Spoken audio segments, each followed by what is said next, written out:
आज की वीडियो में हम लोग एक रोमांटिक ड्रामा मूवी का एक्सप्लेन करने वाले हैं और इस मूवी का नाम है क्रेजी लव, जिसे 1993 में रिलीज किया गया था। इस मूवी के शुरुआत में हम लोग एक ऐसी लड़की को देखेंगे जिसे अपने संतरे दिखाने का बहुत शौक होता है। एक बार जब वो एयरपोर्ट में जाती है तब एक आदमी उससे मिलता है और वो उसे अपने साथ अपने घर पर चलने के लिए कहता है। वो लड़की उसके साथ आने के लिए मान जाती है। इसके बाद वो उसके घर पर आकर उसे अपने संतरे दिखाती है। वो आदमी इसके संतरे निचोड़ने लगता है, लेकिन तभी उस आदमी की बीवी यहाँ आ जाती है। इसके बाद क्या होता है ये हम आगे इस वीडियो में देखेंगे। तो चलिए इस मूवी को शुरू करते हैं। मूवी के शुरुआत में हम लोग एक खूबसूरत लड़की को देखते हैं जिसका नाम जेन होता है। जेनी अपने बाथरूम में नहा रही होती है, तभी उसकी मेड यहाँ आकर उसे जल्दी करने के लिए कहती है, लेकिन अंदर जेनी आराम से मजे लेकर नहा रही थी। इसी बीच जेनी के घर में दो मोंक आते हैं। जेनी के पेरेंट्स उन्हें लेकर अंदर आ जाते हैं। वो लोग अभी बातें कर ही रहे थे, तभी जेनी नहाकर बाथरूम से निकलती है। दोनों मोंक आंखें फाड़कर जेनी को देखने लगते हैं, क्योंकि जेनी यहाँ बिना कपड़ों के होती है। ये देखकर जेनी के डैड उसे जल्दी से कमरे के अंदर भेज देते हैं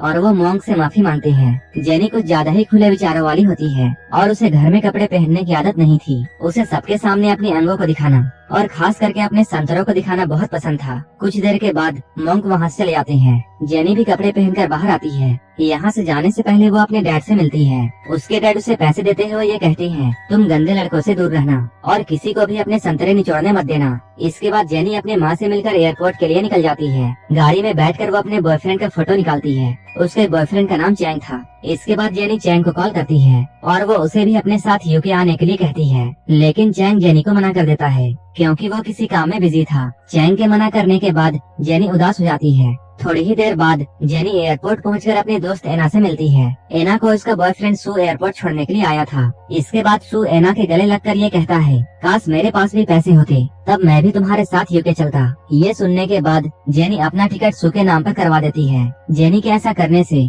एना और सू बहुत खुश होते हैं। असल में जेनी ने ऐसा इसलिए किया था ताकि वो यहाँ पर अकेले रहकर मजे कर सके।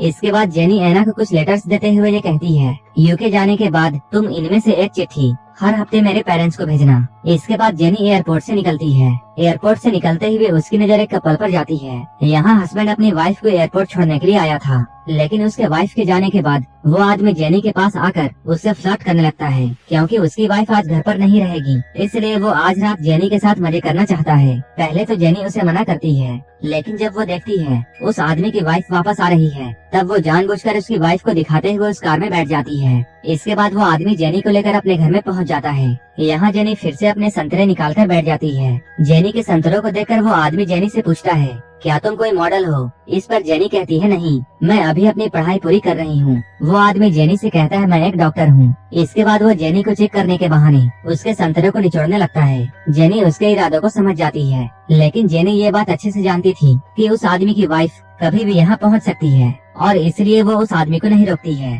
थोड़ी ही देर बाद उस आदमी की वाइफ यहाँ पहुँच जाती है। उस आदमी की वाइफ के यहाँ आते ही जेनी यहाँ से भाग जाती है और अब उन दोनों कपल्स के बीच में लड़ाई होने लगती है। इधर जेनी बिना कपड़ों के ही रोड पर निकल आई थी। जेनी के बड़े बड़े संतरों को देखने के चक्कर में एक टैक्सी ड्राइवर अपनी टैक्सी ठोक देता है। इसके बाद वो शहर से दूर एकांत में जाती है। यहाँ वो अपनी आवाज रिकॉर्ड कर रही थी। उसकी बातों से हमें यह पता चलता है वो कुछ दिन अकेले रहकर मजे करना चाहती है, क्योंकि उसका बॉयफ्रेंड तो अपने काम में बिजी था, इसलिए वो एंजॉय करने के लिए हांगकांग चली जाती है। जेनी को अकेले जाता हुआ देखकर दो आदमी उसके पास आते हैं और वो लोग जेनी को लिफ्ट ऑफर करते हैं। जेनी भी उनकी गाड़ी में बैठ जाती है। इसके बाद वो लोग जेनी को लेकर एक सुनसान जगह पर जाते हैं और गाड़ी रोककर जेनी के साथ जबरदस्ती करने का ट्राई करते हैं। इस पर जेनी उन दोनों को रोकते हुए ये कहती है, तुम लोग मेरे साथ जबरदस्ती मत करो, मैं तो खुद ही तुम दोनों के साथ गपागप करना चाहती हूँ। जेनी की इन बातों को सुनने के बाद वो दोनों बहुत खुश हो जाते हैं। इसी बीच मौका पाकर जेनी उन दोनों के आंखों में स्प्रे कर देती है और उनके अंडों को फोड़कर उनकी कार लेकर यहाँ से भाग जाती है। उन दोनों के जबरदस्ती करने की वजह से जेनी के कपड़े काफी फट गए थे। इसके बाद वो बीच रोड में ही अपने कपड़े बदलती है। पास में ही बैठा हुआ एक कपल जेनी को ऐसा करते हुए देखता है और वो लोग जेनी को देखकर बहुत हैरान हो जाते हैं। इसके बाद जेनी इस कार को लेकर आगे बढ़ जाती है। थोड़ी ही देर बाद उसे एक पुलिस स्टेशन दिखाई देता है, क्योंकि ये गाड़ी किसी और की थी, इसलिए जेनी इस गाड़ी को वहीं पर छोड़ देती है और वो अपना सामान उठाकर आगे चली जाती है। जेनी के जाने के बाद वो दोनों आदमी भी अपनी गाड़ी को ढूंढते हुए यहाँ पहुँच जाते हैं। अपनी गाड़ी को पुलिस के कब्जे में देखकर वो लोग ये कहते हैं, ये गाड़ी हमारी है और एक लड़की ने हमें मारकर हमारी गाड़ी चुरा ली थी। लेकिन पुलिस को उनकी बातों पर यकीन नहीं होता है और पुलिस उनकी गाड़ी का चालान कर देती है। इसके बाद हम लोग जेनी को देखते हैं। वो एक होटल के बालकनी में बैठी हुई थी। तभी उसे अपने बगल वाले कमरे से आवाजें आती हैं और उन आह आह की आवाजों को सुनकर जेनी बगल वाले कमरे में झांकती है। वो देखती है यहाँ एक कपल गपागप करने में बिजी है। इसके बाद जेनी आराम से बैठकर उनके काम क्रिया को देखती है। जब वो कपल जेनी को बैठा हुआ देखते हैं तब वो लोग बुरा मानने के बजाय जेनी से दोस्ती कर लेते हैं, क्योंकि वो दोनों भी जेनी की तरह ही खुले विचारों वाले थे।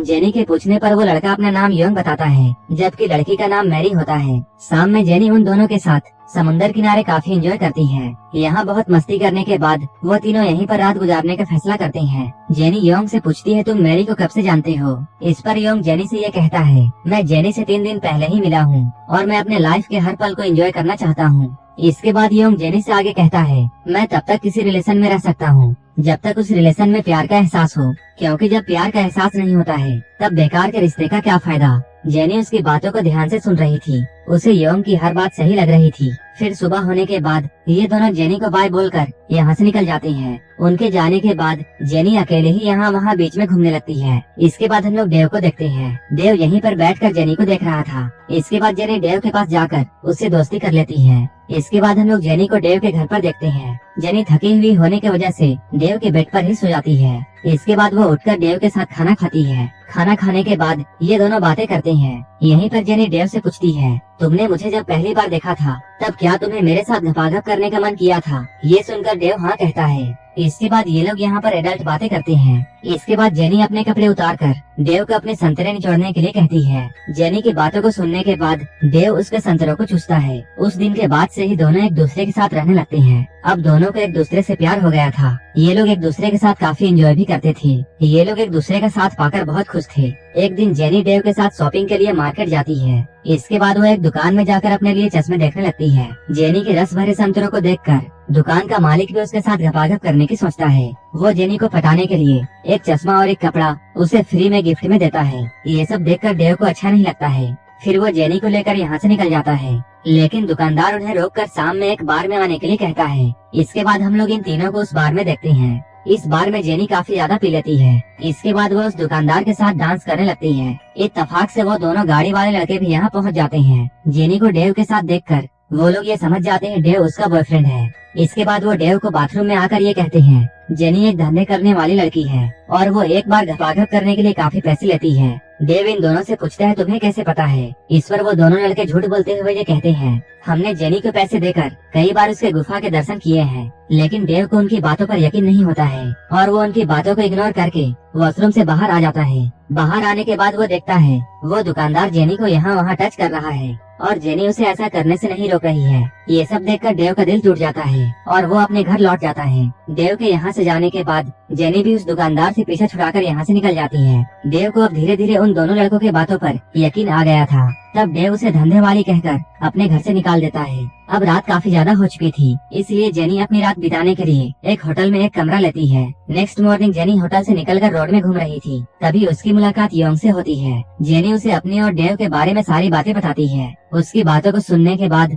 योंग उसे समझाते हुए ये कहता है, देव तुम्हारे लिए परफेक्ट है और वो तुमसे सच्चा प्यार करता है। तुम्हें खो देने के डर से उसने तुम्हें डांटा होगा। योंग की बातों को सुनने के बाद जेनी देव के पास में जाती है। यहाँ आकर जेनी ये देखती है देव ने दीवारों में उसकी पेंटिंग बना रखी है। अपनी सारी बातें उसे एक्सप्लेन करती है। देव भी अपनी गलती के लिए सॉरी कहता है। इसके बाद वो जेनी को गले से लगा लेता है और इस मूवी की यहीं पर हैप्पी एंडिंग हो जाती है। अगर आपको ये मूवी अच्छी लगी हो तब एक लाइक जरूर कर देना और ऐसे ही वीडियोस के लिए मेरे चैनल को जरूर सब्सक्राइब कर लेना। तो मिलते हैं हमारे नेक्स्ट वीडियो में।